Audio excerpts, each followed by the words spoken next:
এই যে এই ফুল ফ্রেমটা লো সাইডের এই জায়গাটাতে আমরা এখান থেকে হাই সাইডে নিয়ে যাব, কারণ হাই সাইডে আমাদের সাপ্লাই দিতে হবে। হাই সাইডে নিলাম একটা ওয়্যার,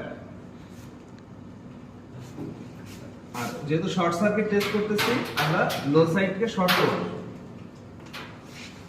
এই লো সাইডকে শর্ট করে দিলাম। এখন আমরা কি করব, রেটেড কারেন্ট সাপ্লাই দিব। রেটেড কারেন্ট কোথায় পাবো? এখানে।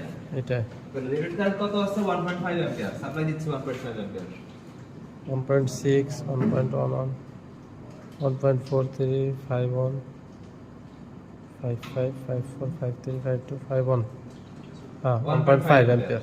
ওকে, তাহলে 1.5 অ্যাম্পিয়ার সাপ্লাই দিলে আমার ভোল্টেজ কত আসে? 48.7। ইলেক 50 ছিল, 50 থেকে কমতে কমতে এখন 48.7 এ আছে। তাহলে আইএসসি, সরি এটা এখানে আরেকটু বাড়বে। আইএসসি হচ্ছে 1.5, মাথা সারা আছে। পিএসসি হচ্ছে 50 ভোল্ট, আর পিএসসি হচ্ছে 70। তাহলে আইএসসি 1.5, ভিএসসি 50, পিএসসি 70। বাকি ক্যালকুলেশনগুলো আপনারা শেষ সবগুলো তার